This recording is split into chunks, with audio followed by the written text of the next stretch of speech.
பேர் காசு கொடுத்துறாங்க, அம்பேர் காசு கொடுத்துறாங்க, அம்பேர் காசு கொடுக்குறாங்க. எத்தனை தடவையே இதை சொல்லுவேன். இஷான் கிஷன் அவுட்டை பற்றி பேசலாம். ஆக்சுவலாக பேட் பிடிச்சிக்கிட்டு இருப்பாரு, இப்படி ஆட பார்ப்பாரு, பால் இப்படி போயிடும், அம்பேர் அவுட்டு கொடுத்துறாரு. ஆக்சுவலாக அம்பேர் அவுட்டு கொடுக்கலைங்க, நல்லா புரிஞ்சுக்கோங்க. அம்பேர் ஒரு கை இப்படி கொண்டு வர்றாரு ஒய்டுக்கு. ஆக்சுவலாக அதை யாருமே பார்க்கலையா இல்லை ஏன் இப்படி பேசுறீங்கன்னு தெரியல. அவர் ஒய்டு கொண்டு வர ஸ்கோர் போர்ட்லையும் ஒய்டுன்னு போயிட்டுருவாரு. இஷான் கிஷன் திரும்புவார், ஒரு நிமிஷம் அபிஷேக் சர்மா பார்ப்பாரு, போய் சிலப்போ தலையை கீழே போட்டுருப்பாரு.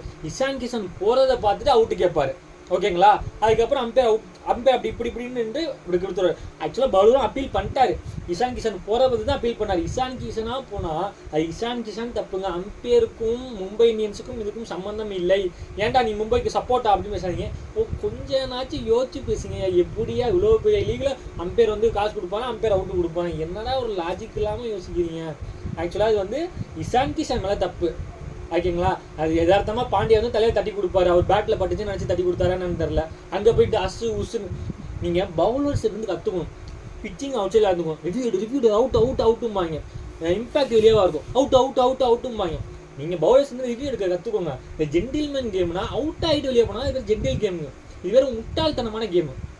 இஷான் கிஷன் மேலே தப்பு. நீங்கள் மும்பை இந்தியன்ஸும் அம்பேர் சொல்லி எந்த பிரயோஜனமும் இல்லை, நல்லா புரிஞ்சுக்கோங்க. அம்பேர் ஒய்டு கொடுக்க தான் போனாரு, இஷான் கிஷன் போறதை பார்த்து தான் கையை தூக்குனாரு.